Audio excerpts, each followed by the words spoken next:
Hey there, Quita here. You're watching Hey Quita. If you're new here, welcome. Thank you for joining me. If you are a subscriber, thank you for coming back. Today is Watch Me Work Wednesday. Yeah. Wait, let's wait for the wait. Pause for applause.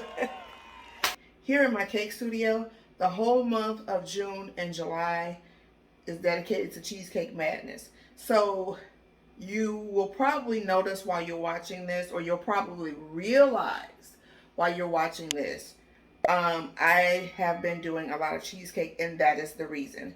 Because it is Cheesecake Madness here in my cake studio, Kimberly Cakes. So in this Watch Me Work Wednesday, you'll be seeing how I go about making Cheesecake Bites. I was going to save it and start a shorts channel, but I thought, no, I'll keep it with Watch Me Work Wednesday, and then I'll use something else for the shorts. Because I do want to start doing shorts. But I figured, no, let's keep this one with Watch Me Work Wednesday. So, I'm going to stop talking, let y'all go and watch that, and then I'll be back when it's over. All right.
So how was that? I kept it cute and to the point. Let me know in the comments if you guys liked it, what you thought about it, and if you would ever try and make cheesecake bites for yourself or your friends and family. Let me know what your favorite cheesecake is. I make all kinds. Give me some suggestions. Tell me, what do you want to see next for Cheesecake Madness? I'm going to close it out here. Please don't forget to like, subscribe, and comment. I need the comments, y'all. I need to know how I'm doing. Okay? Okay. Until the next one, guys. Love and blessing. Good night.